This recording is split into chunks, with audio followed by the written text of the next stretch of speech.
Oi, gente, nós estamos falando hoje sobre a grande onda de salvação, que é um ato de amor.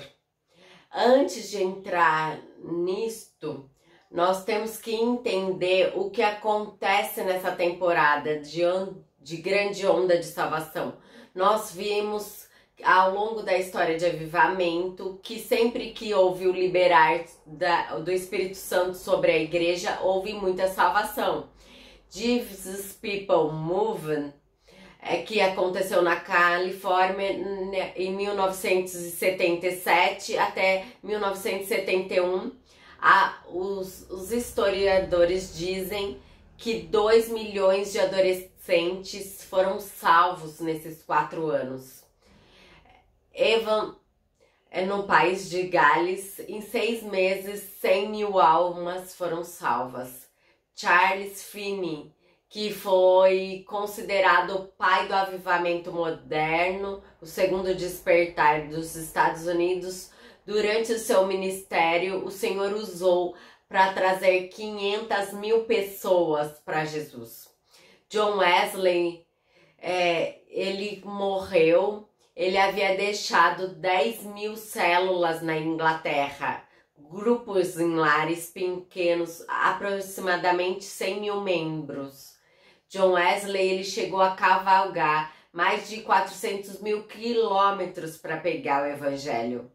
Quando a igreja é cheia de poder, isso deve culminar em uma temporada de pregação do evangelho e salvação ao perdido. Quando eu vejo isso na Bíblia, em Atos capítulo 41, de sorte foram batizados nos que de bom grado receberam a tua palavra, e naquele dia agregaram-se quase 3 mil almas, 3 mil salvações. Atos 2,47, louvando a Deus e caindo na graça de todo o povo, e todos os dias acrescentava o Senhor à igreja aqueles que se haviam de salvar. Eles tinham um acréscimo diário à igreja de Jesus. Atos 4,4, muitos, porém, que ouviram a palavra creram, e chegaram o número desses homens a quase 5 mil, mais acréscimo.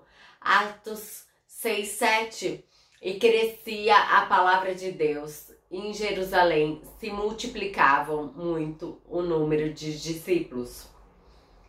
Até aqui, a palavra fala em acréscimo. Em Atos capítulo 6 não é acréscimo, é multiplicação.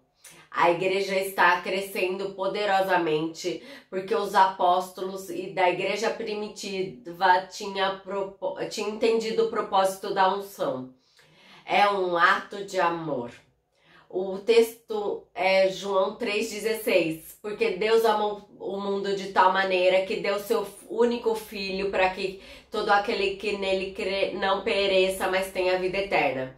Deus enviou Jesus, porque ele amou o mundo de tal maneira, e essa ordem precisa ser protegida, preservada e praticada pela igreja nos dias de hoje.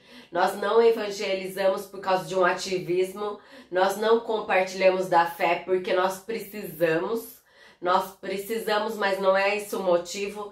Nós precisamos compartilhar porque nós somos movidos por compaixão. Assim, porque Deus foi movido como amor, porque ele enviou Jesus, nós precisamos de uma geração de discípulos que se movem em compaixão. Mateus capítulo 9, versículo 35, a palavra de Deus diz que Jesus foi por todas as cidades e aldeias, ensinando nas sinagogas e pregando o evangelho do reino e curando todas as enfermidades e todas as doenças. Avivamento está acontecendo aqui em Mateus 9,35. Versículo 36 é o chave. Ele, vendo as multidões, moveu-se com compaixão delas, porque estavam exaustas e dispersas, como ovelhas que não têm pastor. Então ele disse aos seus discípulos: a seara verdadeiramente é grande, mas poucos são os trabalhadores. Orai, pois, ao Senhor da seara que envie trabalhadores para a sua seara. Então Jesus, ele viu a multidão. E a palavra de Deus disse que ele foi movido de íntima compaixão. E ele diz: orai ao Senhor da seara, que envie trabalhadores. Jesus não ensina pra gente orar pela colheita. A colheita tá pronta. A colheita da sua família está pronta. Da sua cidade está pronta. O que nós precisamos é sentir a compaixão de Jesus e atender a oração que ele nos ensina a fazer. Orai ao Senhor que envie trabalhadores. Essa palavra envia é equibalo, que tem a conotação de enviar com violência ou expulsar com violência. É a mesma palavra que Jesus utilizava para expulsar demônios. Jesus, na verdade, ele ressignifica essa palavra para enviar discípulos. Até capítulo 9 de Mateus, ele era usado para expulsar demônios. Relata a urgência do coração de Jesus para o envio missionário. Eu não falo ainda do missionário no campo, na África, na Ásia. Todos nós somos missionários. Ou o cristão é missionário ou ele é um impostor. Todos nós somos missionários. Então eu quero que você sinta a compaixão de Jesus pela essa colheita e atenda o chamado do Senhor. O terceiro ponto é que essa grande onda de salvação é um grande ato de poder. O que isso significa? Nós não veremos uma grande onda de salvação com boas estratégias, ainda mesmo se elas válidas.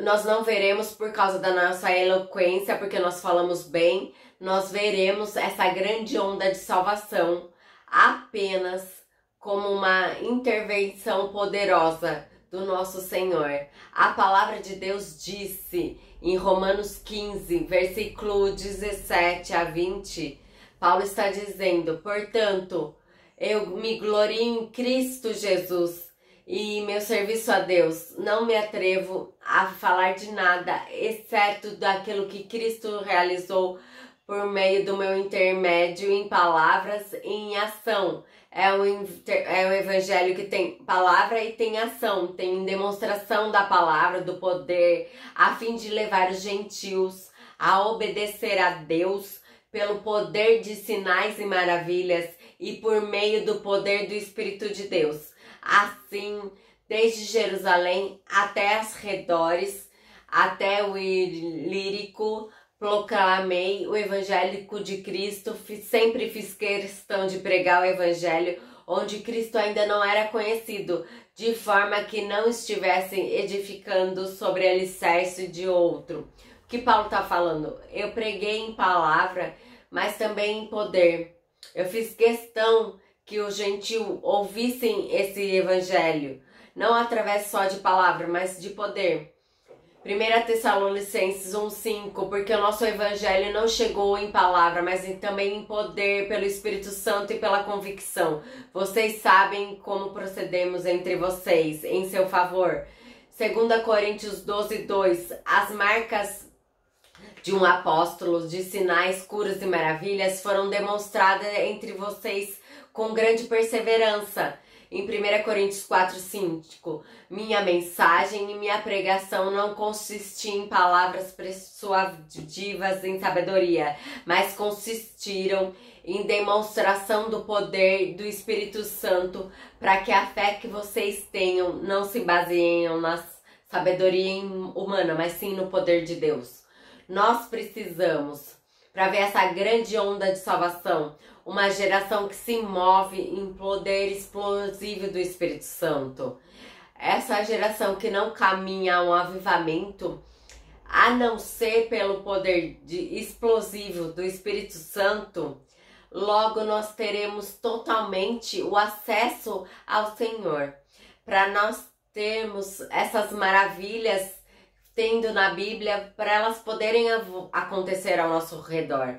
Com isso, nós vimos que nós precisamos ser urgente em nos arrependermos, a caminhar pelo primeiro amor, nos revestir dessa capacitação que vem do alto, a fim de levar as notícias da vida, que é Cristo, a quem precisa, uma vez que nós fomos adotados e nós recebidos por Cristo. É o nosso dever dia a dia nos transformar e ver a glória dele na nossa vida, fazer essa metanoia todos os dias. Pense nisso, dê um like, se inscreva no nosso canal. Até!